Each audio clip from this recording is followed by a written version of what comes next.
Bom dia a todos. Bom dia a todos. Que Jesus nos abençoe nesta manhã tão bonita, né? Tão agradável, em que podemos estar aqui para conversar um pouco sobre o Evangelho de Jesus, sobre a doutrina espírita. Eu optei por hoje falar alguma coisinha para vocês sobre perdão, o remédio para o ressentimento. Na verdade, erros e acertos, né? Por quê? Porque todos nós que vivemos aqui na Terra somos espíritos em evolução, né? Nós já temos um enorme trabalho realizado, mas a partir da nossa modificação interior, a gente vai sempre conseguindo mais meios de vencer as nossas más qualidades, né, ou os nossos defeitos, as nossas imperfeições. Por quê? Porque nós nascemos, a doutrina espírita nos explica muito bem isso, né? Nós nascemos simples e ignorantes, mas com infinitas possibilidades de elevação. E com o livre-arbítrio, a chegada da razão, da consciência, a gente vai adquirindo cada vez mais meios de se reformar, para que nós possamos crescer moral, espiritualmente. Porque a parte intelectual a gente sabe que é fácil, né? Nós conseguimos em qualquer lugar. Mas essa mudança interior, que vai fazer com que a gente aprenda, a gente vença suas tendências inferiores, porque nós ficamos livres para o plantio, mas ficamos obrigados também à colheita. A lei de ação e reação vai nos cobrar tudo aquilo que nós fizemos. Vai nos dar os méritos pelo que acertamos, pelo que fizemos de bom, de útil, de belo, mas também vai nos cobrar os nossos erros do passado. E todo dia é um dia de renovação. Todo dia nós estamos prontos, né, a recomeçar. Então, erros e acertos são normais na nossa trajetória evolutiva. Agora, uma coisa a gente tem que pensar. O que leva uma pessoa a agir desta maneira ou daquela? O que faz com que a gente haja dessa forma? O que faz com que, diante de uma mesma situação, tenhamos comportamentos diferentes uns dos outros? O que faz?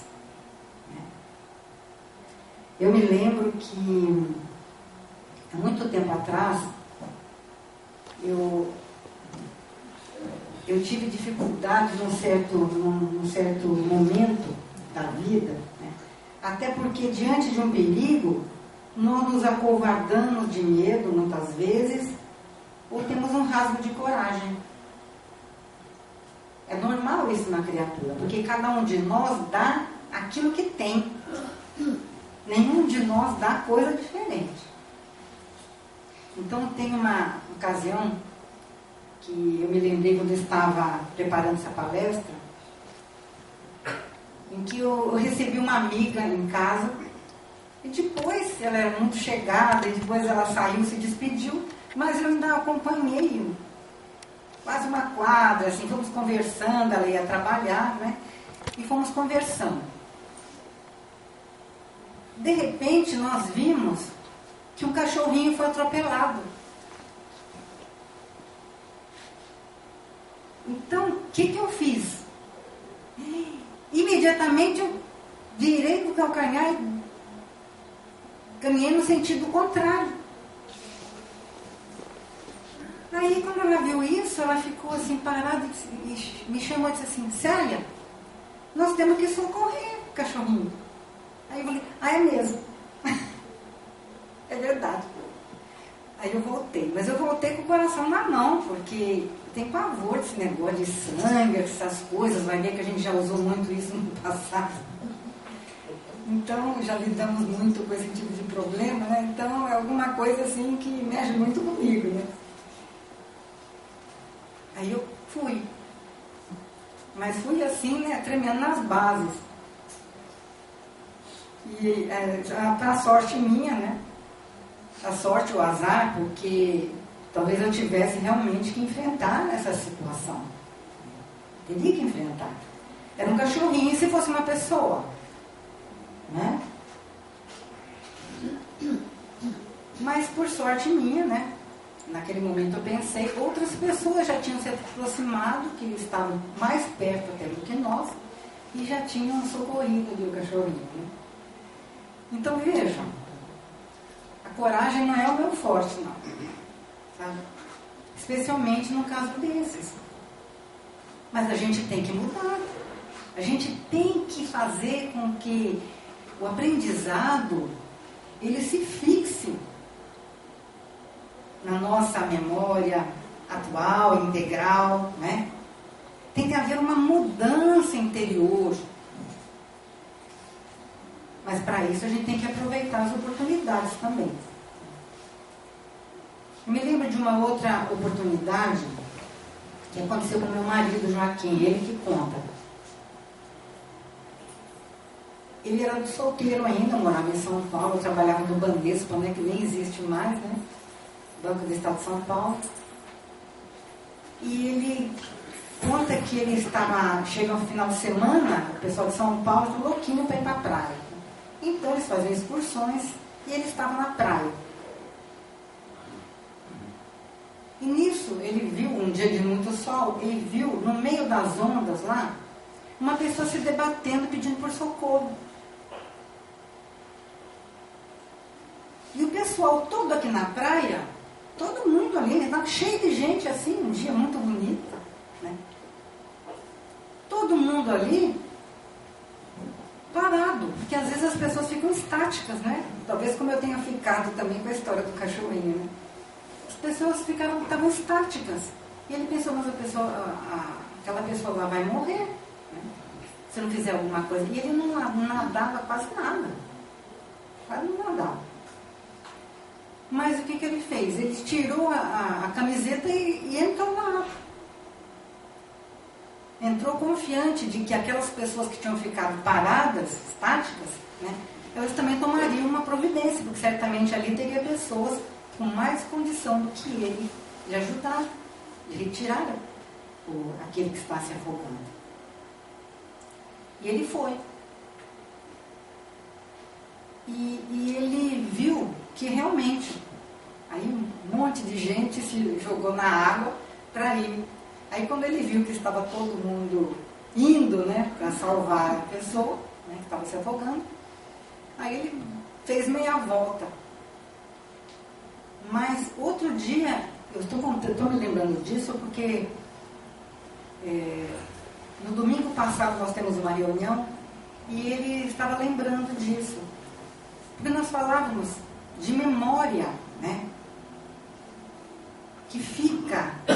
Então, quando nós corremos perigo, isso quem fala é o Hermínio Miranda até, né? A gente sabe que tudo aquilo que a gente vivenciou fica gravado, né, no nosso cérebro. Né? Fica gravado nessa existência. Mas, na verdade, toda a nossa memória está no perispírito. Né? No espírito. E então, como é que a gente fala? Dispara um sistema de gravação, como os nossos computadores, quando a gente vai perder alguma coisa, ele salva automaticamente. Mesmo que a gente tenha esquecido de salvar, né? Ele salva. E ele percebeu que toda a vida dele começou a passar pela sua cabeça. Então, veja, isso realmente é uma hora de grande perigo. Nesse momento, aí a salvação salvamento automático, né, da nossa memória funciona. Então vejam, a minha maneira de proceder e a dele, né, foi completamente diferente. E a minha em relação a um cachorrinho, né, que por mais que a gente estime, que a gente ame, né, eu tenho 2 lá em casa, eu sei como é que é, mas não é como a vida humana, né? Então a gente tem que pensar como é que nós estamos trabalhando esse tipo de coisa dentro de nós, né? Como será que nós estamos lidando com os nossos problemas? Porque nós agimos o tempo todo. Chega uma situação em que a gente está presa àquelas condições que nós geramos para nós. Nós ficamos presos a isso, né? Chegam ao nosso conhecimento exemplos heróicos e extraordinários. Todavia, a grande maioria das situações da vida, né, que a vida nos apresenta, são problemas comuns do dia a dia, né, e que representam verdadeiros desafios.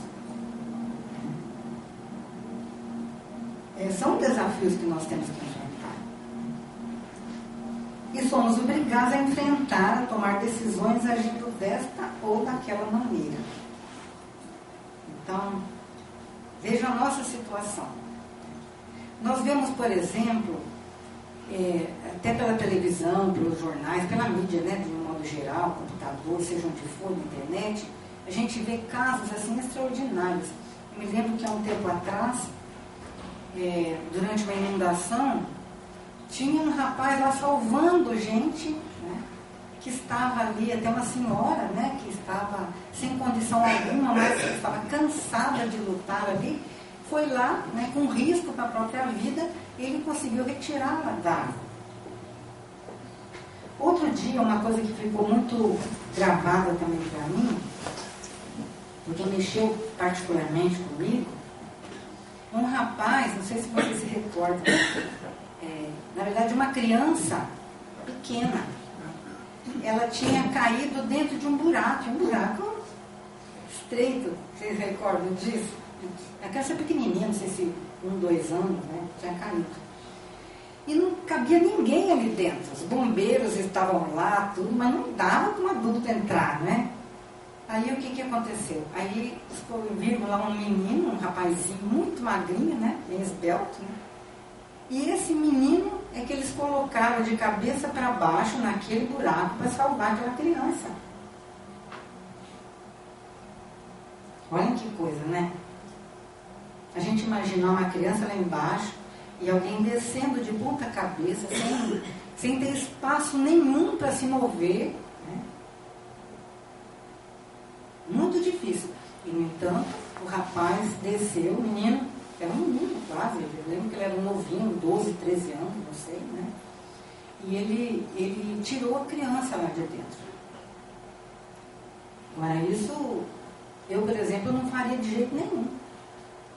Mesmo porque eu confesso a vocês que eu tenho um problema com lugares assim fechados, não ambientes assim, não uma sala, não, nem elevador. Tem gente que não suporta entrar em elevador, né? Meu negócio não é assim, não. É com lugares apertados, estreitos, que não dê para sair, que fique presa lá, sei lá o que eu passei no passado, né? Na trajetória desses séculos atrás.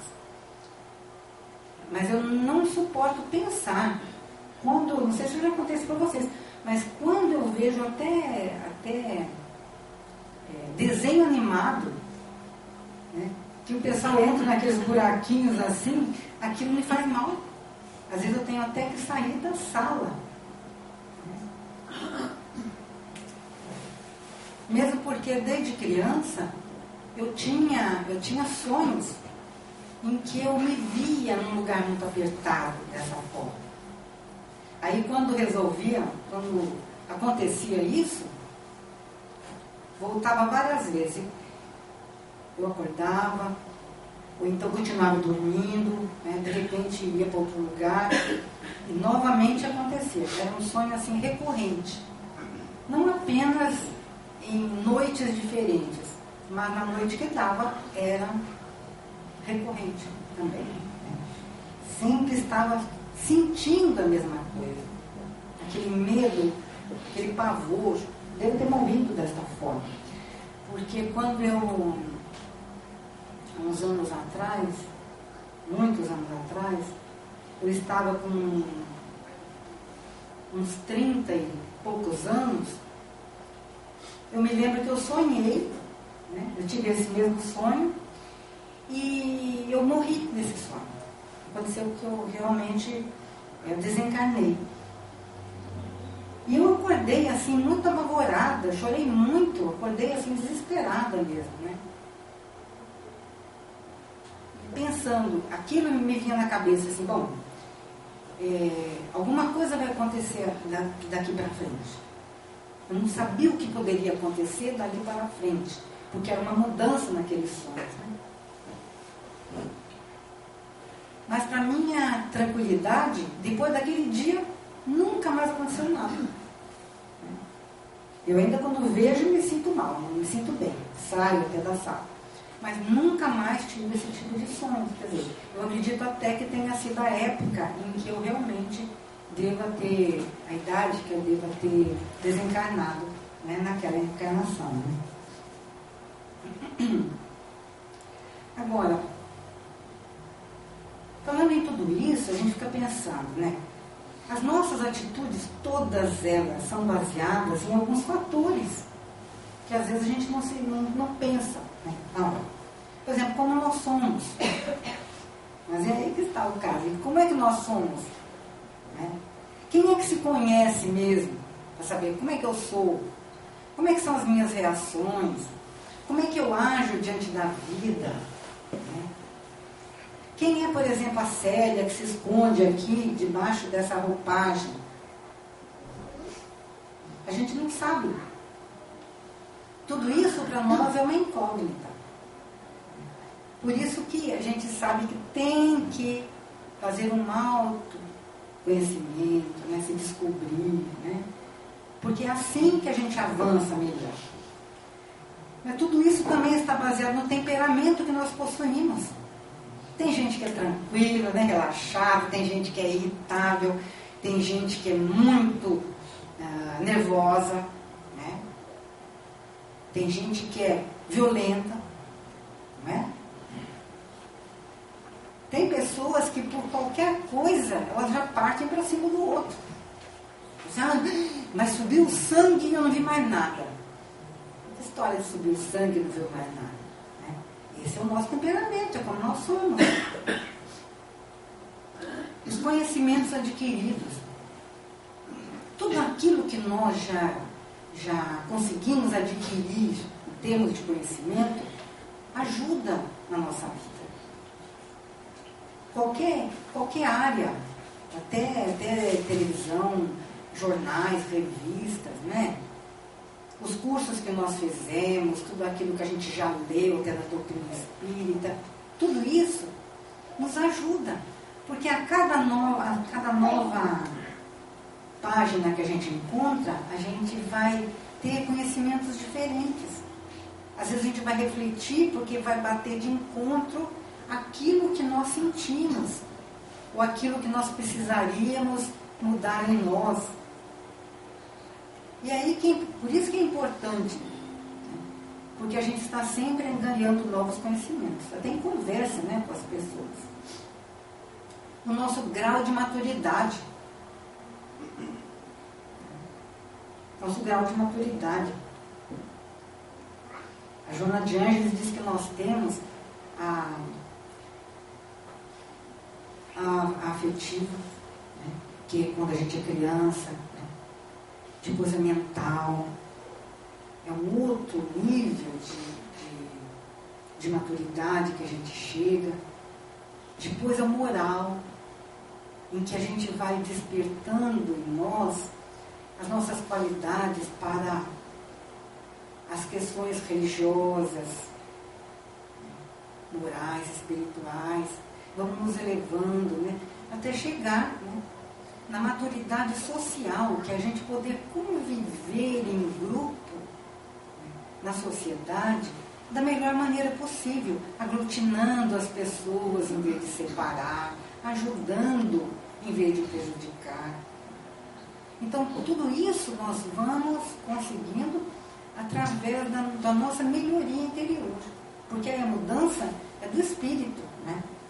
Sempre a mudança é do espírito. Mas aí é de uma maneira muito mais profunda, né, que a psicologia nos mostra. Então, precisa ver em que grau de maturidade que a gente está. Porque às vezes a gente vê que tem pessoas que já têm 60, 70 anos e que às vezes agem como crianças. Porque a maturidade aí não é da idade cronológica, né? É a idade do espírito. Da nossa maneira de pensar. Às vezes age como criança. Pega a bola e fala, também não brinco mais. A bola é minha, eu levo para casa, né? Não brinco mais. Então é a pessoa que desiste fácil das coisas, que se não faz a vontade dela, ela já fica descontente, já não comparece mais, né? Seja num centro espírita, seja em qualquer outro lugar, num grupo de amigos, né? Qualquer lugar. Os valores morais conquistados, isso é de extrema importância. Agora precisa ver se nós já conquistamos valores morais, né? O que é que nós conquistamos?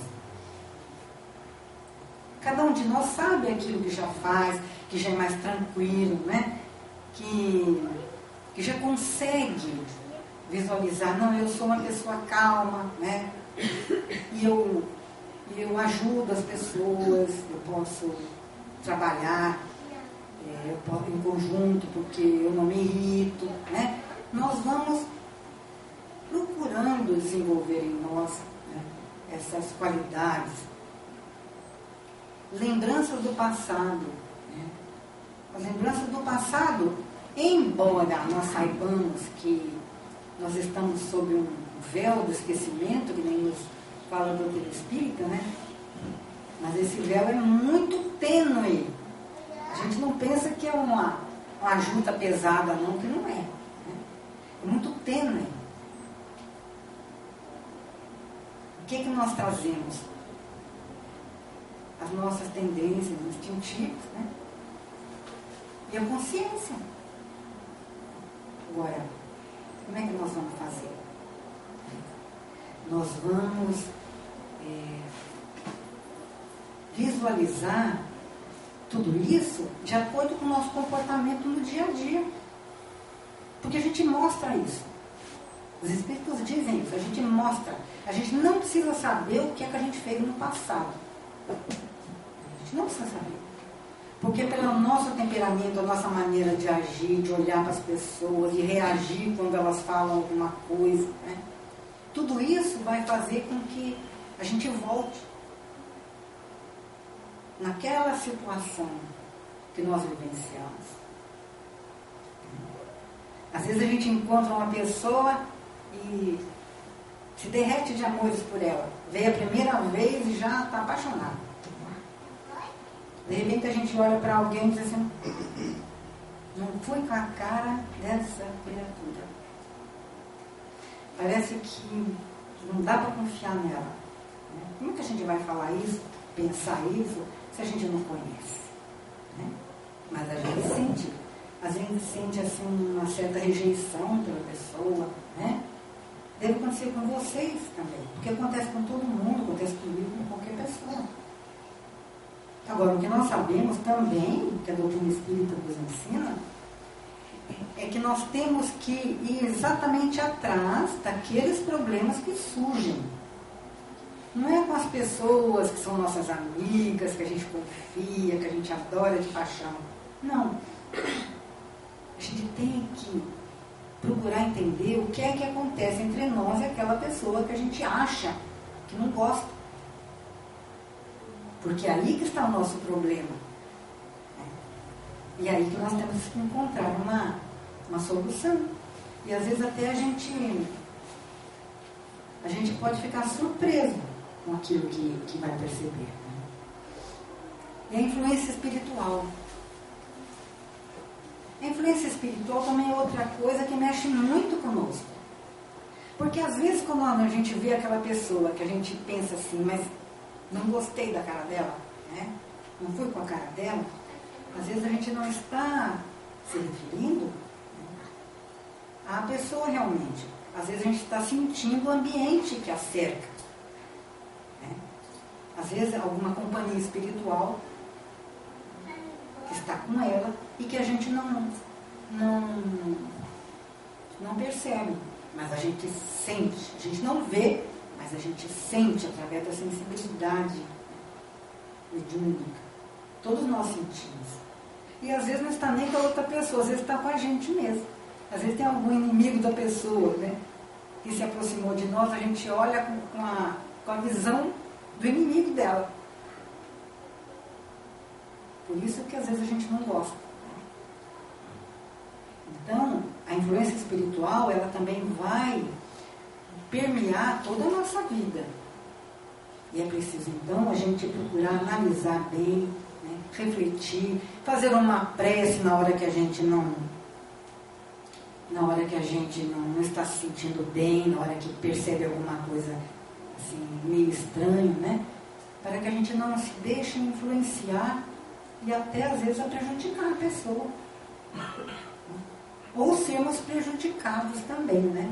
Porque às vezes a outra criatura que ali está, e que pode estar influenciada, né, ela pode nos causar algum desconforto, né? Até com palavras, né? Então a grande maioria das situações que a vida nos apresenta são problemas comuns, de todos os dias, e que representam um verdadeiro desafio. Somos obrigados a enfrentar a situação, a tomar decisões, agindo como melhor nos aprouver. Em vista disso, não raro, agimos erradamente e nos comprometemos perante o próximo, perante nós mesmos, perante Deus.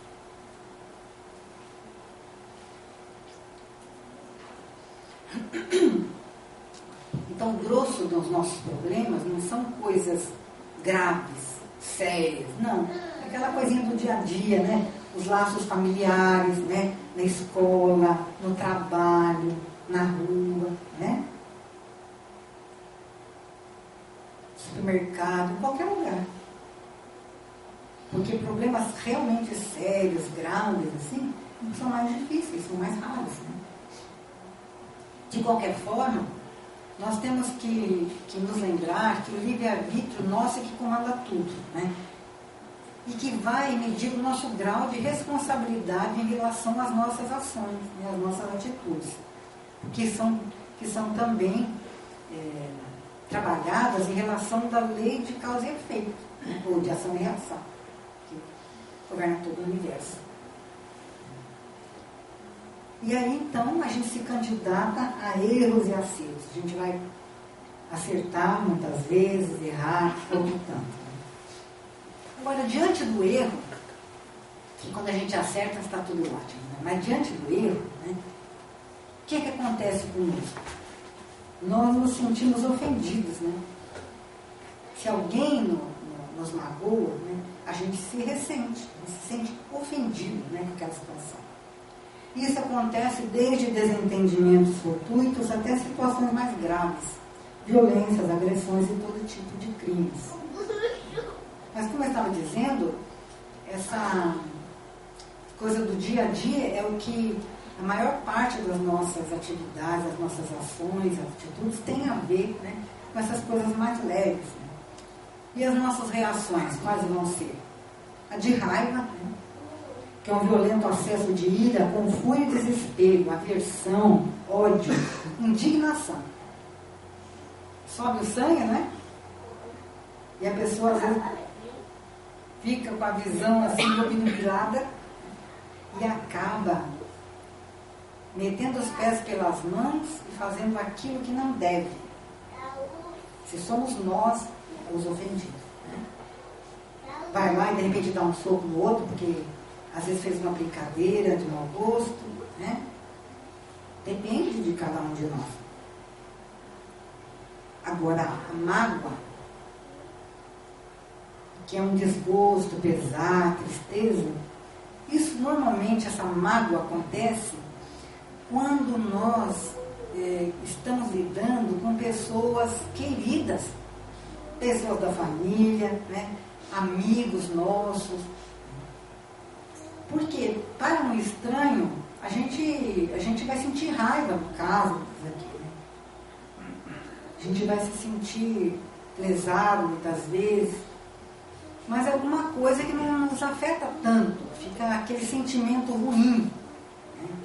De ódio. Mas no caso da mágoa, é porque nós gostamos da pessoa, amamos a pessoa. Aí a gente fala assim, fulano nunca que poderia ter feito isso comigo. Eu aceitaria essa atitude, né, de qualquer pessoa, mas não de fulana. Por quê? Porque existem relacionamentos de carinho entre nós, de amizade, de companheirismo, né? Então é aí que fica essa mágoa, aquela mágoa dolorida, que muitas vezes é até pior do que o ódio. Porque quando é uma pessoa estranha, de repente até você releva, fala, deixa pra lá, passou, né? Mas a mágoa, quando alguém conhecido nosso faz alguma coisa, é pior. Agora, o pior de tudo mesmo é o ressentimento, que é sentir de novo. Recordação de uma afronta, uma lembrança dolorosa de uma palavra ou ato ofensivo. Melindre, suscetibilidade. Só que o ressentimento, né, que é sentir de novo, é a gente ficar ali, né, é a gente ficar remoendo aqui, remoendo. Ele traz em si, no seu bojo, o desejo de vingança. Ai, mas fulano me paga. Fulano me paga, porque ele não podia ter feito isso comigo. Ele vai ver uma coisa. Então isso é muito grave. Porque é algo que a gente não esquece, vai ficando e vai cada vez mais azedando o nosso interior. Ressentimentos quis na razão, perturba a ótica pela qual se observam os acontecimentos, enquistando-se como força destrutiva, que não conseguindo atingir aquele que lhe deu origem, fere o ser no qual se apoia. Às vezes a pessoa tem tanta raiva do pai, por exemplo, de alguém, né? De um pai, chefe de família, tem tanta raiva, tanto desejo de vingança, que ele não podendo atingir o pai, às vezes vai atingir o filho. Às vezes a gente vê isso, né? Na mídia. Né? Às vezes aconteceu alguma coisa na família, com os pais, né? E a pessoa vai lá e sequestra o filho, mata o filho, né? Coisas assim horríveis acontecem em virtude desse ressentimento, que é o pior. Mas também que causa muito mal para todos nós. Tumores de gênese desconhecida, transtornos neuróticos, distúrbios gástricos de etiologia ignorada, constituem somatização dos venenos do ressentimento, alcançando o metabolismo orgânico e interferindo na estrutura das células. Imagina, né? Imagina como é que a gente fica, né? Tumores de gênese desconhecida.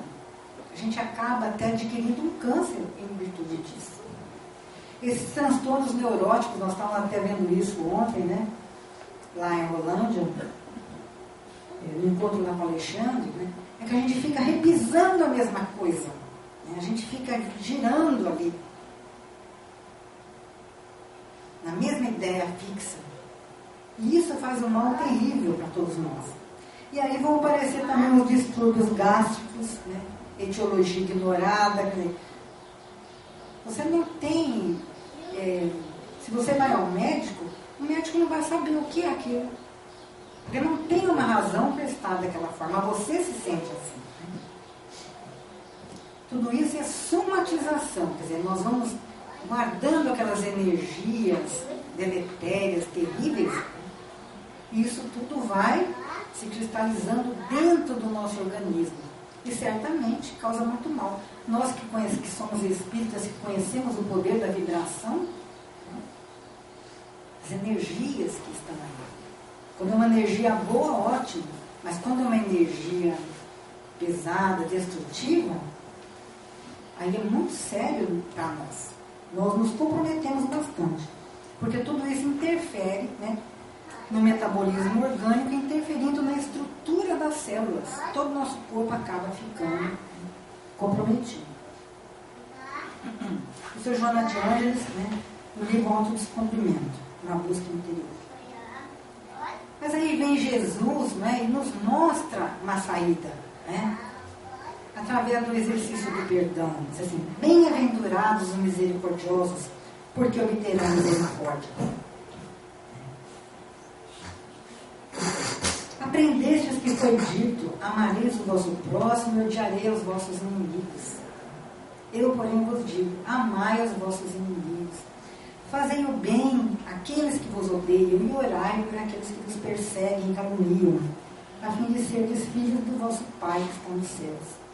E que faça e levante o sol para os bons e para os maus, e que chova sobre os justos e injustos. Isso está em Mateus, no capítulo 5, 43 e 45. Por quê? Se perdoardes aos homens as faltas que cometerem contra vós, também o vosso Pai Celestial vos perdoará os pecados.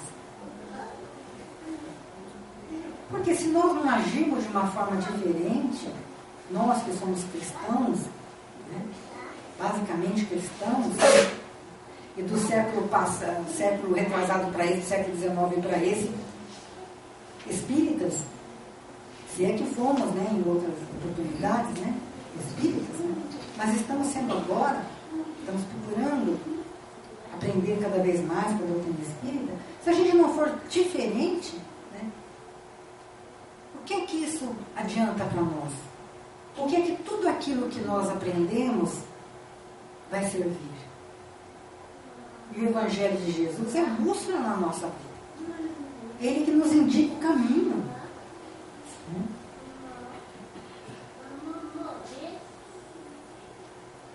E Jesus é muito claro quando ele diz que quando a gente perdoa, né, os nossos pecados também são perdoados.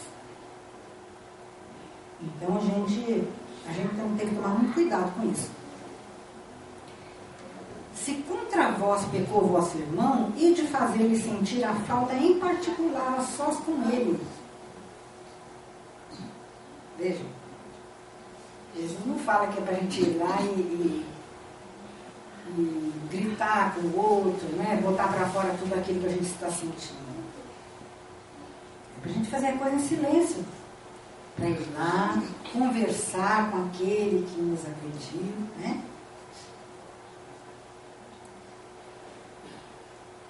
E se vos atender, tereis ganho o vosso irmão. É uma coisa que nós temos que conversar com a pessoa. Nos entendemos em paz, em harmonia. Não precisa ser aquela coisa agitada, de briga, de ressentimento, nada disso. Né? Então, aproximando-se dele, disse-lhe Pedro: Senhor, quantas vezes perdoarei o meu irmão quando houver pecado contra mim? Até 7 vezes? Porque certamente Pedro achava dificuldade de perdoar. Né? Ele é um homem, o Evangelho nos fala que ele é um homem turbulento, né? Grande, muito sincero nas suas ações, né? Devotado a Jesus, mas ele tinha suas dificuldades. Se nós temos hoje, a gente fica imaginando há 2000 anos atrás como é que era. Eles não conheciam o amor, não conheciam a caridade, nada disso. Como Jesus nos ensinou, não. Né? Aí respondeu Jesus: não vos digo que perdoeis até 7 vezes, mas até 70 vezes 7 vezes. Ele vai perdoar sempre, não ficar contando, né? Mas é para a gente perdoar sempre. Nos libertando, tirando aquele ranço todo que fica impregnado em nós, nos fazendo muito mal. E Emmanuel, no livro O Consolador, Ele diz, perdão sincero é filho espontâneo do amor. Então a gente fica pensando também, né? Se a gente ainda não consegue amar devidamente, como é que a gente vai perdoar? Então a gente primeiro tem que aprender a amar, né? Para conseguir perdoar. Nós vamos conseguir isso. Mas a gente vai mostrando isso para nós mesmos e para os outros através do nosso carinho, do nosso afeto, né?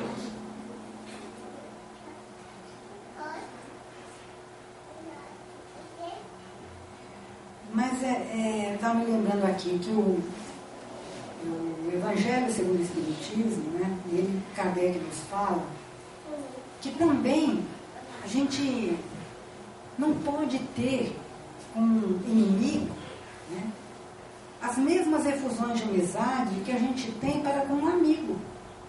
Nem seria justo. Como é que a gente vai dar o mesmo lugar no coração, né? Se tem alguém que a gente sabe que pode fazer mau uso da nossa amizade, né? Como é que a gente vai dar o mesmo lugarzinho no coração? Chegar para aquele que a gente não gosta e falar assim, eu gosto muito de você, eu te amo. Mas só falso, né? Porque quando a gente diz isso para alguém que a gente ama, é diferente. O nosso rosto brilha, os olhos brilham, né? Tem uma vivacidade muito maior. Mas o que Kardec nos fala? Que amar o inimigo é não ter ódio, não ter rancor, não ter desejo de vingança, não ficar contente com as coisas que aconteçam com ele, né?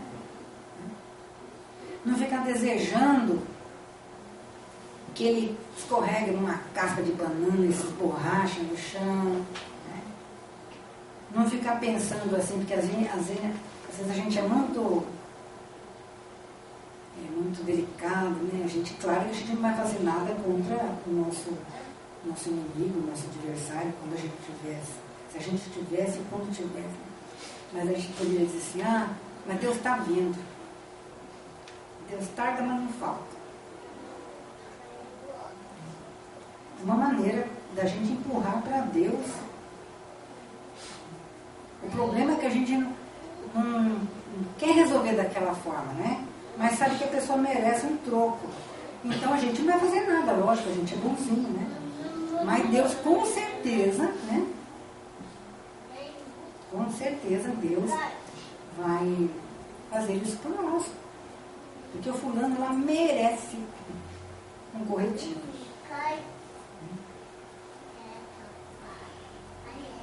Então a gente tem que, Kardec diz que a gente tem que não ter ódio, não ter rancor, não ter desejo de vingança, né? Não ficar contente com as coisas que aconteçam para ele. A gente ajudar quando for útil, quando puder, né? Então isso faz com que a gente vá mudando. É uma maneira diferente, é amar também. Agora nós estamos falando de problemas do dia a dia que fazem parte do próprio ato de viver. São coisas mais leves. Não aqueles casos mais graves, mas os mais leves, aqueles que acontecem toda hora na nossa vida. Manter o autocontrole, evitar discussões, conversar com calma. Isso é muito importante. Mesmo porque a gente acha sempre que é ofendido. Mas e quando somos nós que agredimos o outro? Como é que a gente gostaria de ser tratado? Né? Se bem que a gente não reconheça, né? A gente sempre acha que, não, fulano é que fez alguma coisa para mim, me olha com cara feia, me ofende, eu nunca fiz nada para ele, vira e mexe, ele me ofende. Mas não é bem assim. Nós não somos essas criaturas santificadas que a gente pensa. Nós agredimos os outros. Só que quando é a nossa parte, a gente não percebe. A gente acha até que não foi nada. Mas às vezes a gente passa em cima dos outros como se fosse um elefante. Né? Não pode ser assim. Então a gente tem que manter o autocontrole, evitar discussões, conversar, que é conversando que a gente se entende, né? E geralmente os problemas surgem de situações mal resolvidas. Situações mal resolvidas. Olha, os nossos problemas do passado, aqueles que a gente diz assim, olha, de vez em quando aparece aí, na reunião mediúnica, aparecem os obsessores que estão atrás de mim, eu não sei porquê, porque eu não lembro de nada, né? A gente não lembra de nada, né? Mas o que são esses problemas, essas obsessões, senão situações mal resolvidas do passado? Sabe lá o que é que nós fizemos? Sabe lá o que é que nós plantamos para estarmos colhendo isso hoje? Por isso, quando a gente sentir que tem algum companheiro ali necessitado, que não nos faz muito bem, né? Que a gente se sente até mal, não sabe por quê, a gente tem que fazer muita prece, muita oração, pedindo ajuda do alto e pedindo perdão. A gente não pode ficar conversando com eles, né? Porque se a gente conversar com eles, a gente se liga mentalmente, né? Mas a gente pedir para Deus, para Jesus, para os Espíritos amigos o ajudarem, né? Que eles possam nos perdoar, isso é muito importante. Muito importante. Para a gente ter mais paz na nossa vida. Problemas grandes começam com pequenos desentendimentos, não resolvidos hoje e voltam piores no futuro. É aquilo que estava falando da obsessão, né? Eles voltam piores. E às vezes nós estamos plantando hoje, estou falando de coisas que nós plantamos no passado para colhermos hoje. Mas muitas vezes nós estamos plantando hoje para colhermos no futuro. Então, a gente tem que pensar bem hoje, quando a gente tem todo esse conhecimento à nossa disposição. Obsessões graves acontecem por falta de perdão. Lógico, né? Qualquer tipo de obsessão, coisa simples, porque o espírito que está perto de nós, ele está ali por um motivo. Né? Vai para a fascinação, né? Para a obsessão, para a subjugação, né? E às vezes fica mais grave ainda, chegando a ponto de uma possessão. Isso aí quando a gente já se entregou por inteiro. Tudo isso tem a ver com a incapacidade de perdoar. Incapacidade para o perdão. Então nós temos que cuidar disso enquanto nós estamos com os nossos companheiros a caminho. Né? Porque Jesus mesmo diz que para a gente se reconciliar com o adversário enquanto nós estamos a caminho com ele. Para não acontecer de acabar virando realmente, né, um inimigo. Porque adversário é aquele que pensa diferente da gente, a gente tem algumas coisas, né, que não batem, né? Mas o inimigo é outra coisa, muito mais sério. Mas então a gente tem que fazer isso hoje. Se alguém está pensando com a gente, se a gente está sentindo a presença de alguém, é importante que a gente possa conversar ali, né? Na presença da pessoa ali, né? E perguntar o que eu fiz alguma coisa com você parece que não está bem, né? Eu sinto que você me olha diferente, eu não sei alguma coisa. Se eu te fiz alguma coisa, eu te peço perdão, mas eu não me lembro, né? Aí a gente dá a chance da pessoa conversar e falar aquilo que está sentindo. Não, aquele dia lá você não me deu a mínima atenção, você me tratou de qualquer jeito. Não, mas eu me lembro, né? Então, a gente fala, não, mas então se aconteceu, você me desculpa. Eu não percebi que você estava ali perto. Então, a gente tem que ir pensando tudo isso. Mudança de comportamento, elas acontecem, né, para que a gente possa realmente vencer os nossos problemas. E aí, a gente tem um grande recurso, né, que é o autoconhecimento. Né? Identificar nossas potencialidades, nossas fragilidades, fundamentalmente descobrir quem somos. Porque às vezes a gente pensa que é um leão e é um gatinho assustado, né? Então, entrar em contato com a nossa realidade, boa ou má, para que seja aperfeiçoada. Isso é muito importante porque o conhecimento que nós vamos ter do self, do nosso espírito, a parte mais elevada do espírito, né? Então, a gente vai, através disso, a gente faz através da análise, a gente procura pensar, mas como é que eu sou realmente? Como é que eu sou? Como é que eu me sinto? Como é que eu ajo com as outras pessoas, né? A gente vai buscando essa realidade. Será que eu trato mal as pessoas?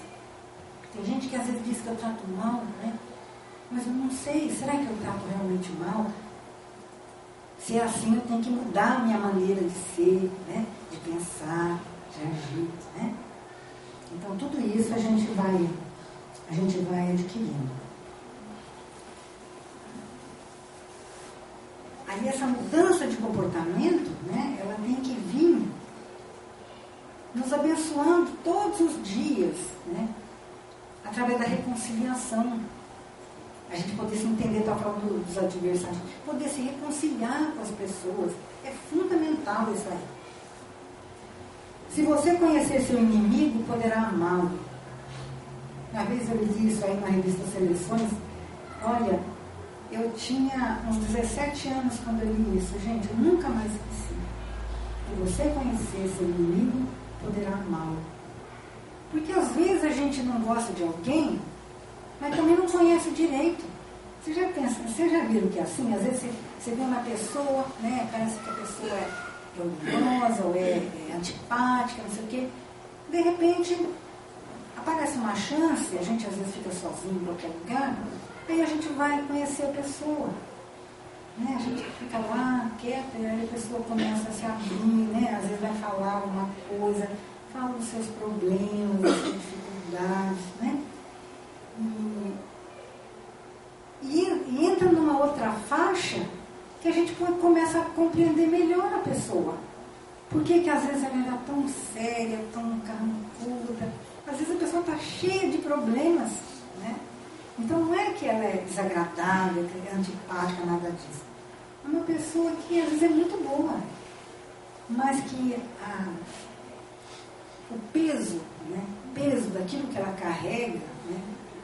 Em casa, tudo mais, no trabalho, onde for, tudo isso faz com que ela fique daquele jeito.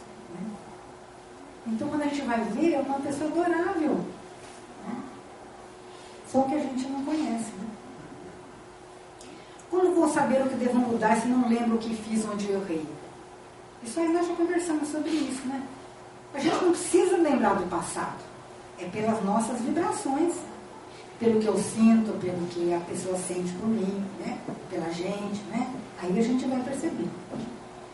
Deus nos deu o necessário, a voz da consciência e as tendências instintivas.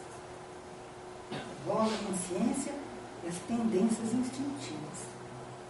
Então a consciência está sempre alerta. Né? O livro dos Espíritos nos diz que a consciência, as leis de Deus estão na nossa consciência. É por isso que às vezes a gente vai fazer alguma coisa, a gente fala assim, a gente vai fazer e aparece uma vozinha lá dentro que diz assim, não, está errado, hein? Você vai se dar mal. Está errado, não vai não. Né? Então, é a voz da consciência. Né? E as nossas tendências instintivas. Tudo aquilo que a gente gosta, né? Que a gente se sente bem, de repente até um vício, a gente nunca bebeu uma cerveja, mas tem vontade de beber, né? Ou aí bebe e já entra de cabeça em tudo aquilo, né? Então, as nossas tendências vão mostrar quem nós somos. A gente não precisa conhecer o passado. Exercício do amor, né? O exercício do amor vai fazer com que a gente mude. Mas é esse amor doação, amor fraterno, que ajuda, que ampara. Porque quem ama é feliz. Quem exige amor, atenção, carinho, respeito, permanece na imaturidade, na infância psicológica. Isso é da parte já do desenvolvimento do self. A gente tem que desenvolver esse amor.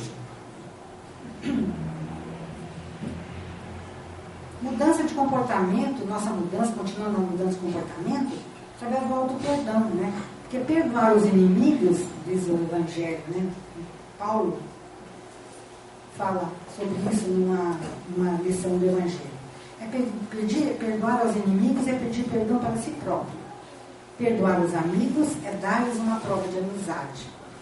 Perdoar as ofensas é mostrar-se melhor do que se era. Então, cada um de nós vai sentir isso. Agora, se a coisa for conosco, né, se nós tivermos feito alguma coisa para alguém, a gente vai sentir sentimento de culpa, remorso, que também vão nos corroer a alma. Então é importante a gente procurar se libertar disso, né? E como é que a gente faz? Através do cultivo da humildade, né? Que vai nos levar a um pedido de perdão. Você vai chegar para a pessoa e vai dizer, olha, me desculpa, eu agi de forma horrível com você, mas eu me perdoa. Eu gosto muito de você, eu agi errado. Eu quero que você me perdoe. Então, essa humildade vai fazer com que a pessoa aceite. Então, assim a gente vai vencendo os problemas. Transformação interior para melhor, utilizando-se dos instrumentos do alto amor, né, que nos ensinam a nos encontrarmos, desvendando nossos potenciais íntimos. A gente acaba vendo daquilo que a gente é capaz, como nós somos realmente podemos. A autoestima, né, que é a fraternidade, que é a convivência com o seu próximo, convivência com o seu próximo, igualmente necessitado. Quer dizer, porque a autoestima é estima ao próximo. Né? Então, através dessa fraternidade, né, dessa maneira de agir diferente, aí nós vamos nos encontrando melhor. Da oração, né, que estimula a capacidade de discernimento. Da relaxação, que libera as tensões, que nos traz a harmonia. A gente vai respirando de forma calma, pausada, relaxando todo o corpo. E aí a gente entra em contato com as esferas mais elevadas, né? Sai da gentileza. E isso leva à meditação, né? Que faculta o crescimento interior, de dentro para fora. Aí, através da meditação, a gente vai conversar, né? E vai sentir. Então, agressores ou agredidos, através dos ensinamentos de Jesus, nós aprendemos que somente o perdão é o remédio para o ressentimento. Uma vez que perdoando, ficamos em paz com a própria consciência, libertando-nos da constrição esmagadora da raiva ou da mágoa que o provoca. Então, a gente sente, a gente desenvolvendo o amor, a gente vai perceber que tudo fica pequeno. Que a gente vai ver as coisas, assim, as pessoas, né? Aquilo que acontece, a gente vai dar a devida noção, a devida amplitude, né? Aqueles fatos que às vezes são tão pequenos e que às vezes a gente leva tão a sério, né? Uma bobagem que a gente pode deixar passar, como crianças, né? A gente vai brigar com uma criança por uma coisa que disse? Não, a gente vai simplesmente perdoar, vendo a necessidade ali do outro. Então, que Jesus nos abençoe, nos dê a sua paz, né? E que nós possamos, neste dia, que nós começamos de maneira tão agradável, né, numa casa espírita, que a gente possa passá-lo todo de forma produtiva, alegre, construtiva, né, amando a todos e nos deixando envolver pela oração e pela paz.